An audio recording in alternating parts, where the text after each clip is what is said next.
श्रोताओं, आज मैं आप सभी को करवा चौथ के व्रत की ऐसी कथा सुनाऊंगी जो बहुत प्राचीन और अनटोल्ड कहानी है। आप सभी तक ऐसी अनटोल्ड कहानियां पहुंचाने के लिए ही मैंने अपनी चैनल का नाम अनटोल्ड माइथोलॉजिकल स्टोरीज रखा है। तो आप सभी को मेरा यानी नीलम का प्यार भरा नमस्कार। स्वागत है आप सभी का मेरे चैनल पर। चलिए कथा शुरू करते हैं। एक साहूकार था, उसके 7 बेटे और एक बेटी थी। सभी की शादी हो गई थी।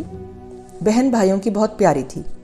वे सब इकट्ठे भोजन करते थे। बहन को पहले खिलाते थे, फिर ही भोजन ग्रहण करते थे। बहन का जब पहला करवा चौथ का व्रत आया तो भाई कहने लगे कि चलो बहन खाना खाएं।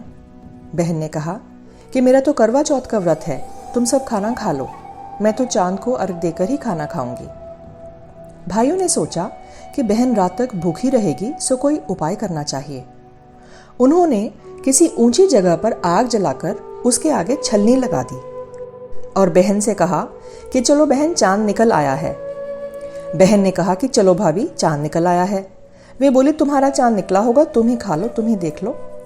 बहन ने भाइयों के कहने से चांद को अर्घ दिया और खाना खाने बैठ गई। पहला ग्रास खाया तो बाल निकला, दूसरे ग्रास में छींक आ गई, तीसरे ग्रास खाने लगी तो ससुराल से खबर आ गई कि उसका पति बहुत बीमार है, इसलिए जल्दी चलो।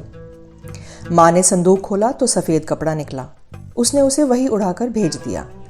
वहां जाकर देखा तो उसका पति मर गया था। सबने कहा कि आज करवा चौथ है, चौथ माता का क्रोध इस पर हुआ है, इसलिए इसे चौथ माता से क्षमा मांगनी चाहिए। उसके पति को तेल के कढ़ाई में डाल दिया गया और फिर वह हर महीने चौथ माता का व्रत करने लग गई। पहली चौथ माता आई तो वो माता से बोली, करवे लो भाई, करवे लो, भाइयां प्यारी करवे लो, दिन में चांद उगानी करवे लो, 7 भाइयों की बहन करवे लो। वो उसके पांव पकड़कर बोली कि माता, मुझसे भूल हो गई है, मैं नादान थी, मुझे माफ कर दो। चौथ माता बोली कि ए हत्यारी पापिन, चल परे हट। इस प्रकार वह अपना पांव छुड़ाकर चौथ माता चली गई और बोली कि अगली से माफी मांगना। इस प्रकार दूसरी चौथ माता आई।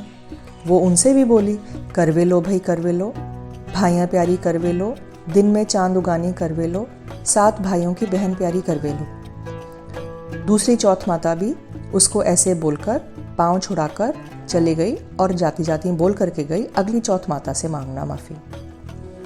इस तरह 6 चौथ माता आकर चली गई। जब 7वीं माता आई तो वह उसके पांव कसके पकड़कर माफी मांगने लगी।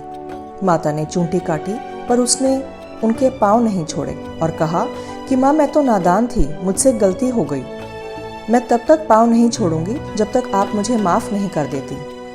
तब माता ने कच्चे दूध का छींटा लेकर उसके पति पर मारा तो वह बोला, बहुत सोया बहुत सोया, और कहकर खड़ा हो गया। उसने अगली करवा चौथ आने पर उजबन किया और घर में उजबन बाने का सामान बन रहा था।